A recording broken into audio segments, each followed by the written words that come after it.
প্রবল বৃষ্টিতে দিল্লিতে ভেঙে পড়ল চারতলা বাড়ি। এখনো পর্যন্ত 4 জনের মৃত্যুর খবর পাওয়া গেছে। ধ্বংসস্তূপে অনেকেই আটকে রয়েছে বলে আশঙ্কা।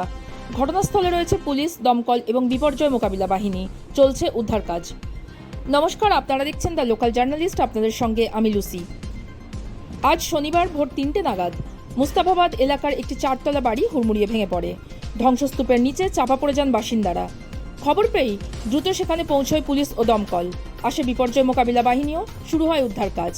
এখনো পর্যন্ত 4 জনের মৃতদেহ উদ্ধার করা হয়েছে সেখান থেকে।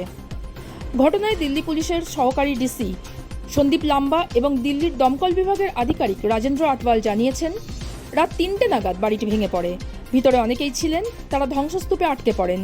14 জনকে এখনো পর্যন্ত উদ্ধার করা গিয়েছে। তাদের মধ্যে 4 জনের মৃত্যু হয়েছে। উদ্ধার কাজ চলছে। আশঙ্কা করা হচ্ছে এখনো 8 থেকে 10 জন ভিতরে আটকে রয়েছেন। দমকল কাজ করছে, জাতীয় বিপর্যয় মোকাবিলা বাহিনীও উদ্ধার কাজ চালাচ্ছে। রাত 3টে নাগাদ আচমকা তাসের ঘরের মতো হুড়মুড়িয়ে ভেঙে পড়ে বাড়িটি। ধুলোয় ঢেকে গিয়েছে গোটা এলাকা। স্থানীয় প্রশাসনের বক্তব্য, গত কয়েকদিনের ভ্যাপসা গরমের পর গতকাল থেকে আচমকা আবহাওয়ার পরিবর্তন হয় দিল্লিতে। মুস্তাফাবাদ সহ একাধিক শহরে ঝেঁপে বৃষ্টি নামে, সঙ্গে বজ্রপাত। প্রবল বর্ষণেই 4তলা বাড়িটি ভেঙে পড়েছে বলে প্রাথমিক অনুমান।